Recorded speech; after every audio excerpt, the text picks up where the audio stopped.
Ever woken up from a dream and felt like stuck? Like your mind's totally awake, but you literally can't move a muscle? Ugh, the worst. Well, that, my friends, is sleep paralysis. And today, we're diving deep, deep, deep into this seriously bizarre phenomenon. And you've hit the nail on the head with that description. It's like your brain's raring to go, but your body still hit that snooze button. It's like when you're trying to get out the door for an early flight, but your luggage has other plans. Exactly. Technically speaking, it's all about this disconnect between your mind coming out of REM sleep, where your muscles are basically, well, paralyzed so you don't act out your dreams, but then your body's just lagging behind trying to catch up. So it's like your brain is already scrolling through TikTok, but your body's still buffering. You got it. And, it's way more common than people think. Seriously, one of the articles you sent, I think it was the Mount Sinai one, mentioned that up to 40% of people experience this at some point. Like, what? It's true.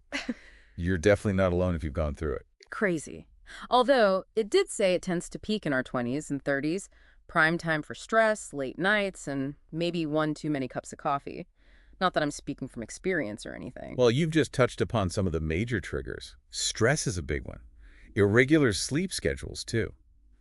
Oh, and get this. Even sleeping on your back can make you more prone to it. Wait, hold up. What?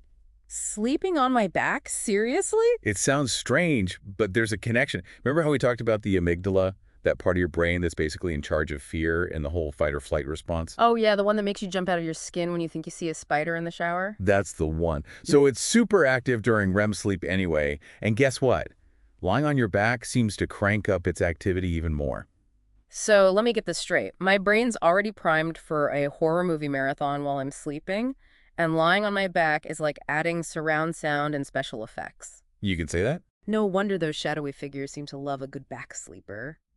Speaking of which, you sent in that Healthline article, the one with those crazy vivid hallucinations people experience.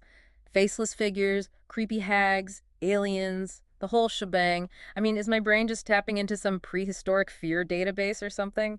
Think of it more like a blurry line between dreams and reality. You see, during REM sleep, your brain's firing on all cylinders, creating these vivid dream worlds. And sometimes as you're waking up, it's like the dream factory hasn't quite shut down yet. So what happens? You get these leftover bits of dreams, those visuals, those sounds, overlapping with what's actually in your room. Okay, so it's like accidentally hitting reply all on an email that was meant for your best friend, and it's full of embarrassing inside jokes. Exactly. And just for the record, those hallucinations have specific names. You ready for this? Hypnagogic, that's when they happen as you're falling asleep, and hypnopompic for when you're waking up. Hypno what now? Okay, I'm definitely using those words to impress people at my next sleep-deprived hangout. But seriously, it's weirdly comforting knowing there's an actual term for this, even if I can barely pronounce it. Right. Knowledge is power, as they say. But speaking of power, in some cultures, they don't see sleep paralysis as this scary thing at all. They actually view it as a sign of, get this, spiritual sensitivity. Wait, really? I thought it was all demons and curses and stuff. This spiritual angle is a whole new side to this. Tell me more.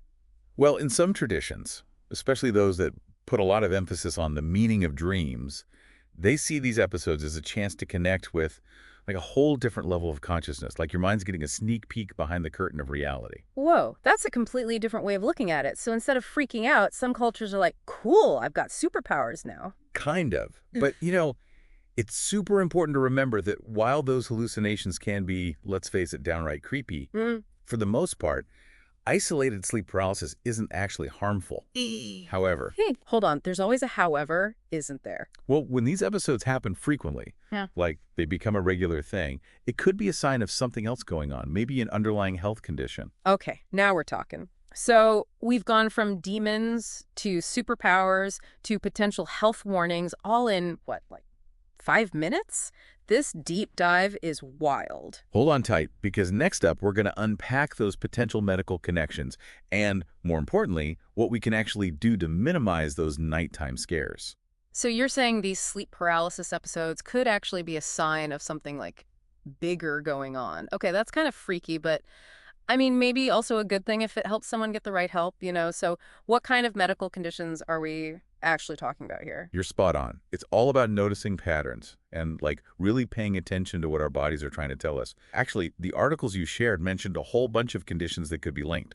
For example, Frequent sleep paralysis episodes, they can sometimes be connected to narcolepsy. Narcolepsy. Oh, right. Isn't that when people just like randomly fall asleep? Yep, exactly. It basically messes with your whole sleep-wake cycle. And it turns out sleep paralysis can be a pretty common symptom. And it doesn't stop there. We're talking about things like anxiety disorders, PTSD, even sleep apnea. These can all be part of the picture too. Wow. Okay. That's a pretty wide range of conditions. I can definitely see why anyone would want to talk to a doctor if this is happening to them a lot. 100%. And, it's just amazing. It really highlights how connected our physical and mental health really are. Some of the articles even mentioned possible links to migraine and hypertension. No way. Seriously. So basically, what you're saying is my sleep paralysis could be a sign of a sleep disorder, a mental health thing, or even something like high blood pressure. My mind is blown. It just goes to show how important it is to think about our health in the holistic way. Yeah. But let's not end on a scary note. The good news is there are definitely things we can do to make those nighttime scares a little less, well, scary, even if we don't have any underlying health conditions. Okay. Yes. Please tell me there's a sleep paralysis survival guide because I think we could all use some tips right about now. I've got you. First things first, let's talk about good sleep hygiene. All the articles were big on this. A regular sleep schedule, that's key. Like setting your internal clock so your brain knows what to expect. So no more staying up late and then wondering why I feel like a zombie the next day. Exactly. Consistency is key. Also, a relaxing bedtime routine can work wonders. Dim the lights, maybe read a book, and whatever you do, ditch the screens. Got it. No more scrolling before bed. And I'm guessing those late night caffeine and sugar binges are a no-go too. You know it. Both the Mount Sinai and the Healthline articles, they both said to avoid caffeine and alcohol before bed. They might seem relaxing in the moment, but they can really mess with your sleep, make those vivid dreams even more intense. Oh, man. And remember that Brazilian folklore about the pisadera, the creature that sits on your chest? Maybe our ancestors were onto something with that whole don't eat a huge meal before bed thing. There you go, connecting those old beliefs with modern science. And speaking of those beliefs, we talked about sleeping positions earlier. If you're prone to sleep paralysis, it might be worth playing around with how you sleep. So maybe ditch the whole starfish pose, huh? Side sleeping, that seems to be the winner for a lot of people. Can't argue with that. Huh. Oh, and what about stress? That seems to be a factor in, like, every aspect of life, sleep included, right? Totally. Finding healthy ways to deal with stress and anxiety, that's crucial. It could be meditation, exercise, journaling, therapy, whatever works for you. The important thing is to give your mind a chance to unwind. So we've covered a ton today. We've talked about the science behind sleep paralysis, the folklore, those potential medical connections, and even some tips for getting a better night's sleep. But there's one last thing I'm really curious about. We talked about how sleep paralysis can sometimes be linked to lucid dreaming, right? Yeah, absolutely. So what if, and this is just a thought, but what if being aware that you're having this weird experience, this sleep paralysis, could actually be the key to, like, taking control? Could we actually turn this scary thing into something, I don't know, almost empowering? It's a fascinating idea. Imagine, instead of feeling totally trapped by those hallucinations, you could actually use that awareness to kind of like change the narrative, maybe even explore those crazy dream worlds with a sense of, actually being in control. Right, like flipping the script on sleep paralysis. It's like, maybe, just maybe, this whole thing is a way to understand our own minds on a much deeper level. Totally. It really makes you think about all the potential we have inside us and how much we still don't know about the human brain. For sure.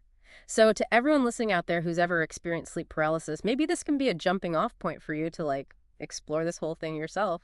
Exactly. Next time you find yourself in that weird in-between state, instead of being afraid, maybe try to be curious. What if, instead of trying to escape, you just, lean into it? Who knows what you might discover? Now, those are some seriously thought-provoking words. Thanks for joining us for this deep dive into the world of sleep paralysis. Until next time, sweet dreams, everybody.